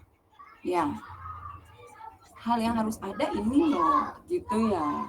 Tapi kalau teman-teman mau nambah-nambahin boleh, boleh banget. Template laporannya saya udah sediain, nanti saya upload. Ya, aduh lemot lagi nih kalau saya download tuh nggak bisa buka saya nih. Itu nanti dilihat aja sendiri. Oh, yang wajib ada, misalnya tadi ya nyebutin, ceritain dapat angka arusnya dari mana, ya cara bisa cara ngukur lebarnya bagaimana gitu ya. Nah, terus nama petugasnya siapa, si A itu apa sih tugasnya, si B itu tugasnya apa gitu ya, kayak gitu. Nah, ini tuh hal-hal yang wajib. Nanti kalau mau ditambahin boleh ya, ini ada misalnya. Kalau misalnya kan berarti nggak saklek ya. Oke, bisa diganti, tapi yang harus ada ini identitas, gambaran lokasi, nama ruas, kita masih simpang ya, boleh bebas, nama ruas atau simpang, boleh ruas boleh simpang, ada sketsanya, hari tanggal survei, jam pengamatannya ya, kondisi geometrik yang harus ada apa saja ini loh, tipenya, jumlah lajurnya, lebar lajurnya, kondisi lingkungan, kemudian ini loh volume lalu lintasnya ya. Nah, terus bagian tiga nih kinerja existing. Kinerja existing itu tadi setelah menggunakan form-form itu pastikan dapat tuh ya angka volumenya sekian, angka kapasitasnya sekian, derajat kejenuhannya sekian. Maka ini tuh masuk dalam kategori pelayanannya apa, A, B, C, D, E, F ya. Kalau simpang pasti ada tundaannya, ya kan? Pasti ada antreannya. Tadi kan, kalau ruas nggak ada tundaannya, nggak ada antrean sampai di LOS. Nah, ya kan? Nah, terus apa lagi? Lanjut lagi nih. Ini sebentar. Udah 9:30 aja lagi. Nah, habis itu teman-teman analisis lah dikit-dikit. Gak usah terlalu banyak. Ya. Teman-teman analisis masalah lama. Derajat kejenuhannya misalnya 1, ini kondisinya jenuh, tundaannya itu tinggi banget, angka tundaannya segini, antriannya panjangnya sekian, gitu ya. Nah, penyebabnya ternyata, gitu kan, ternyata tuh penyebabnya distribusi arusnya tidak seimbang atau fasenya ya tidak optimal gitu misalnya ya. Nah, ini analisis teman-teman ya, harus berdasarkan ya engineering judgment gitu loh ya, gitu kan. Nah, habis itu setelah teman-teman kasih analisa sedikit penyebabnya, teman-teman kasih usulan ya, usulan untuk obatnya gitu ya, hambatan sampingnya nih dibenahi misalnya, ya kan. Dijadikan jalan satu arah gitu. Misalnya kalau simpang, fasenya dihitung lagi nih, gitu, fasenya ditambah, atau durasi merah kuning hijaunya dievaluasi lagi. Nah, si solusi ini teman-teman buktikan gitu ya. Teman-teman buktikannya gimana? Iya, pakai lagi tadi formnya. Form 1, 2, 3, 4 dipakai lagi. Terus kan dapat kesimpulan lagi ya. Ternyata derajat kejenuhannya udah turun nih sekarang, udah jadi 0,5 misalnya. LOS-nya udah jadi B gitu. Ya nih setelah di reanalisis. Udah deh ditabelin aja parameternya. Tadi ya yang saya ceritain, kalau kita ngocehin kinerja simpang, kinerja ruas, maka parameternya ini. Ya. Nah, kondisi awalnya angkanya sekian. Ya. Setelah dikasih perbaikan, skenario 1 misalnya hambatan samping dirubah, Ya, misalnya skenario 1 kasih nih hambatan samping disingkir, direlokasi. Ya, jadi berapa tuh tadi parameter A-nya? Misalnya parameter A lah sebutlah. Jadi berapa? Parameter B-nya jadi berapa? Gitu ya. Nah, ternyata hambatan sampingnya sudah direlokasi. Misalnya di sini derajat kejenuhan ya. Derajat kejenuhan. Oh, ternyata masih 0,95 nih misalnya. Ya udahlah, saya tambahin nih skenario 2. Misalnya ya apa nih? Misalnya one way, dijadiin one way kalau jalannya kecil, ya enggak. Oke. Dijadiin one way, salah nulisnya di sini ya. Misalnya ini dijadikan one way. Ternyata cuma 0,87 membaik nih. Ini doang nih ya, one way doang ya. Biasanya one way mah turunnya anjlok. Jangan one way deh, misalnya apalah gitu ya. Hal apa nanti bisa teman-teman pikirkan XY gitu ya. Ini jadi 0,90. Skenario 3 deh. Ya, sini. Skenario 3 misalnya adalah skenario 1 plus skenario 2. Ya, hambatan samping yang direlokasi sama skenario 2-nya juga dipakai. Langsung nih misalnya anjlok ke 0,50 misalnya.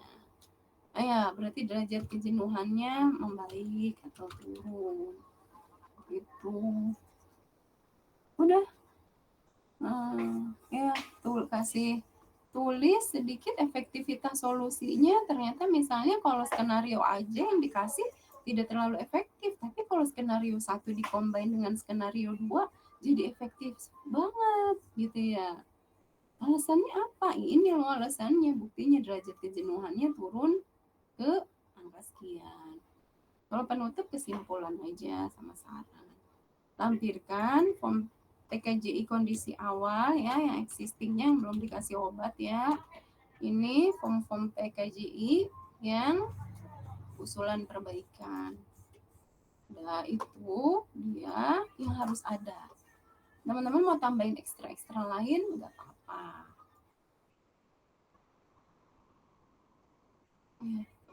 Capek deh.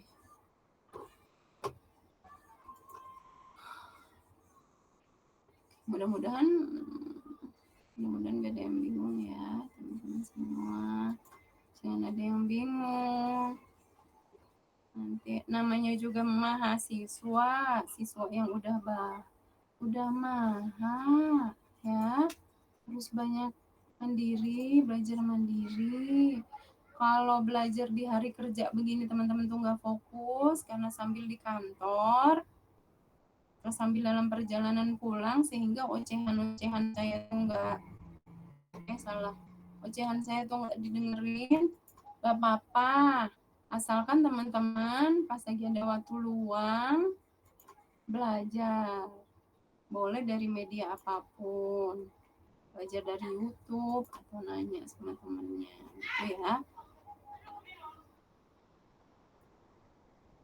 Kalau saya teman-teman mau dengar mau enggak, saya berusaha selama saya masih bisa, saya akan berusaha ngoceh semaksimal mungkin gitu kan, dengan keterbatasan waktu yang ada.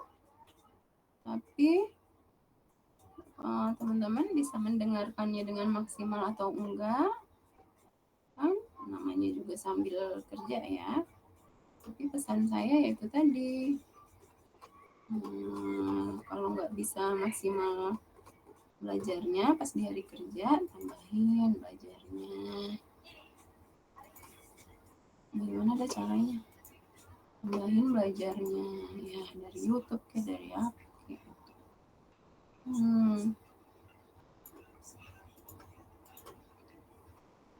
Banyak kok.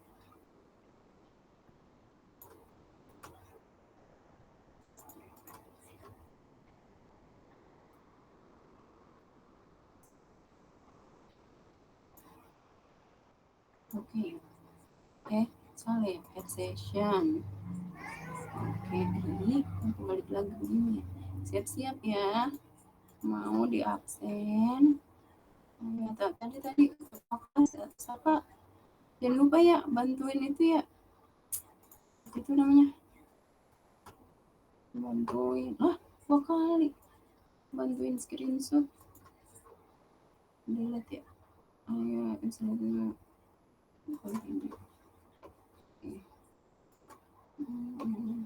Dah, nih present hadir ya. Siap-siap. Lian Gunandar. Hadir, Bu. Oke. Materi hadir, Bu. Ali Rahmatullah. Hadir Bu Ali. Oke. Bentar. Saya lagi pakai PC yang gede banget suaranya jadi gini. Arif Setio. Hadir Bu. Oke. Charlie. Hadir Bu. Oke. Adistia. Hadir Bu. Yo, Ibrahim. Mana nih? Ibrahim hadir, Bu. Oh iya. Ibrahim hadir. Oke. Jeki mah hadir ya? Hadir Bu. Hai. Kesha hadir Bu. Oh iya. Rida. Mana Rida ya? Rida hadir Bu. Oke. Rafif Azmi. Hadir, Bu. Oke, Muhammad Rafif hadir. Bramo Winta. Ya. Iksanul Baihaqi. Iksan. Ada nggak ya Mas Iksan ya? Enggak deh Mas Iksan. Oke. Galuh Widya. Galuh hadir Ibu. Oke. Saskia Mutia. Hadir Ibu. Oke. Pedro.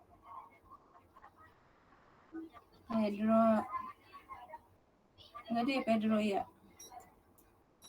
Enggak ada. Rena hadir Bu. Oke. Azalia hadir Ibu. Oke. Amelia. Hadir Bu. Oh, Agung hadir Ibu. Ya. Farhan hadir, Bu. Oke. Farhan Ali. Ya. Haris. hadir, Ibu. Oke. Fadilah. Hadir, Ibu. Oke. Ogi. Mana nih? Enggak ada Ogi. Tumben. Mana enggak ada ya Ogi? Helmi hadir. Oke sip. Helmi hadir. Lanjut. Oh habis. Berarti tadi 2 ya yang nggak masuk ya. Ibu. Iksan hadir Bu. Iksan. Edit session ya. Iksan.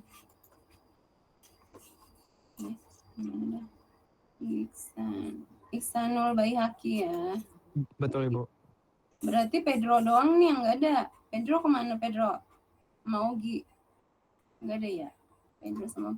Ada yang mau ditanya nggak?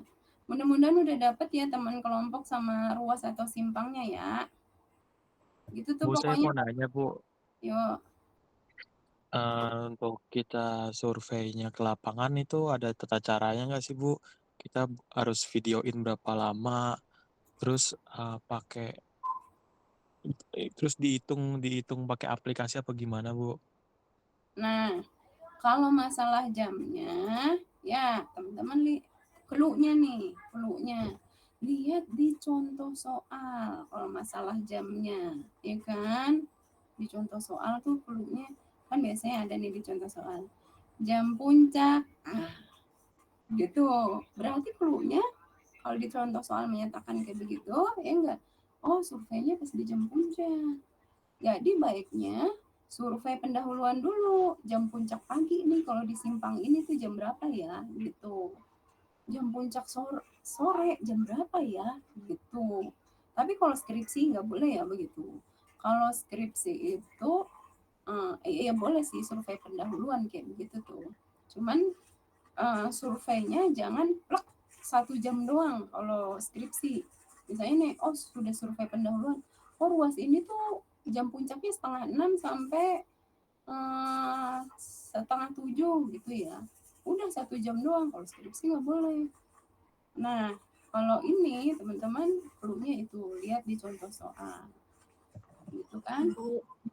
Terus kalau mau di videoin nggak apa-apa, enggak juga. Perlu nggak sih di videoin? Nah, kalau nggak perlu mah nggak apa-apa, Bu. Boleh lah. Kalau nggak foto-foto, paling nggak bawa kalian turun. Tapi kan ada juga loh yang nggak turun, pakai teknologi canggih ya nggak? Teknologi canggih dari kantornya, fasilitas kantor. Boleh. Foto-fotoin aja. Nih, saya lagi pakai akses ke CCTV-nya kantor nih untuk lihat ruas ini atau simpang ini gitu. Ibu izin bertanya. Ya. Untuk apa namanya? Berarti kan untuk semisal kayak jam puncak gitu kan, Bu. Surveinya kan per 15 menit. Per 15 menit ini cukup per 15 menit selama 1 jam berarti 1 jam aja atau bisa atau ada ketentuan misal pagi sama sore atau gimana? Atau cukup 1 jam aja? Kalau ini ya, kalau untuk tugas ini 1 aja.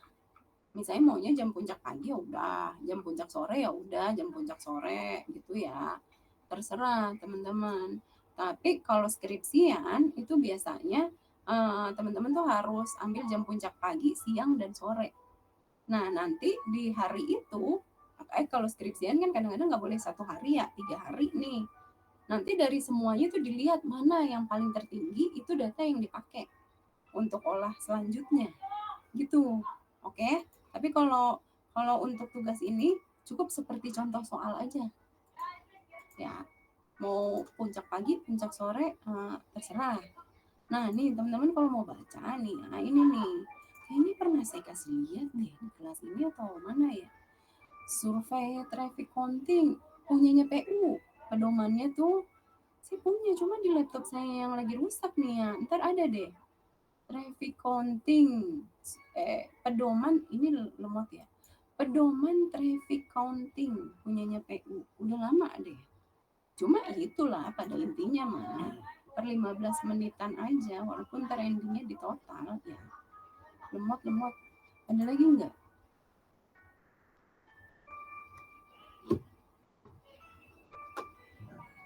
Ibu sama untuk ruasnya ini tadi berarti ruas ini aja ya? Apa bisa 1 ruas jalan aja tapi berarti 2 jalur itu atau bisa simpang gitu ya, bisa milih gitu ya, Bu? Ya, itu dia, opsional ya. Ruas boleh. Nah, ingat kalau ruas ya, awas, menggalnya jangan deket-deket simpang ya. Ingat kan dulu waktu kita cerita tentang ruas ya, menggalnya jangan deket simpang. Rada-rada jauh dari simpang yang udah nggak kena efek macetnya simpang gitu ya. Itu baru penggalan ruas yang bener. Udah, sepenggalan jangan nggak usah beberapa ruas, 1 aja gitu. Nah, tapi kalau mau ngerjain simpang, ngambil datanya patungan boleh. Kan kalau ngerjain simpang kan harus 4. Kalau simpang 4 kan, timur, barat, utara, selatan, ya udah datanya patungan gitu. Terus olah bareng-bareng tuh. Jadi ada 2 kelompok atau 4 kelompok ngolah dengan data yang sama, udah gitu. Ya, misalnya ini kan ada persimpangan ya. Nanti kalau mau ini macetnya sampai sini nih mobil terakhir nih. Maka ruas adalah ya ini nih. Tuh yang udah nggak kena efek macet simpang nih baru nih ruas. Gitu. Tuh.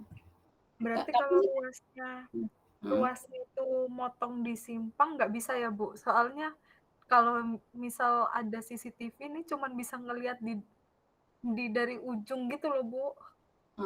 Yang memang yang namanya ruas, apalagi di perkotaan ya, banyak simpang.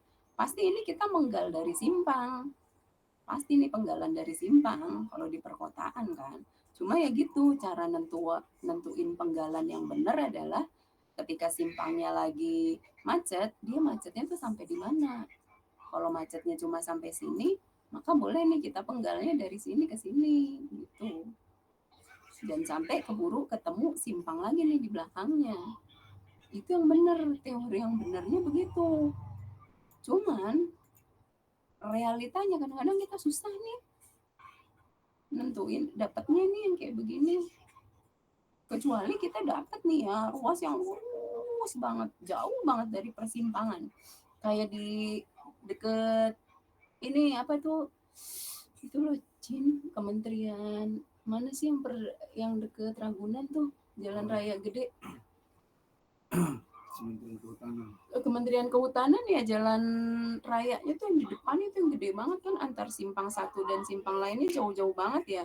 Kita bisa tuh dapat banyak banget tuh penggalan ruas gitu, karena simpang satu dengan simpang yang lainnya jauh banget gitu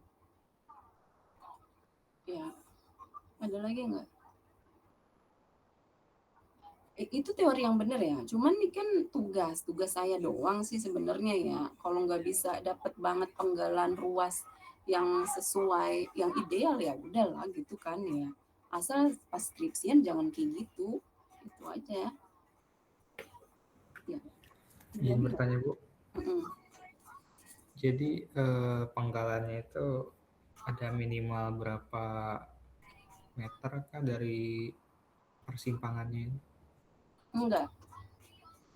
Pokoknya intinya dia jangan terpengaruh dari kemacetan yang diakibatkan oleh simpang gitu. Iya, Ada berarti jangan terlalu dekat sama lampu merah berarti ya Bu? Iya, misal ada persimpangan yang kalau macet cuma sampai sini nih, mobil terakhir, ya enggak? Maka di sini udah boleh nih kita bilang dia ruas, ya kan? Tapi kan ada persimpangan nih kalau yang macet, ya dia macetnya sampainya di sini. Maka di sini belum boleh nih kita anggap dia sebagai ruas, ya kan? Ruasnya agak belakang lagi, gitu. Itu doang. Sama yang kedua, perhatikan geometriknya jangan terlalu berubah. Misalnya, ini kan nih jalanan lurus ya, terus simpang ya. Di sini misalnya lebarnya 6 meter nih dari sini ke sini. Tiba-tiba belakangnya itu lebarnya 8 meter. Nah, itu udah dianggap sebagai individu yang beda tuh tadi ya. Walaupun sama-sama jalan lurus gitu. Tapi ketika geometrinya tuh beda banget, itu dipenggal, harus dipenggal gitu. Nggak boleh dianggap sebagai individu yang sama gitu. Ada lagi nggak? Kalau untuk volume yang dihitung tuh di 2 jalur apa di 1 jalur aja?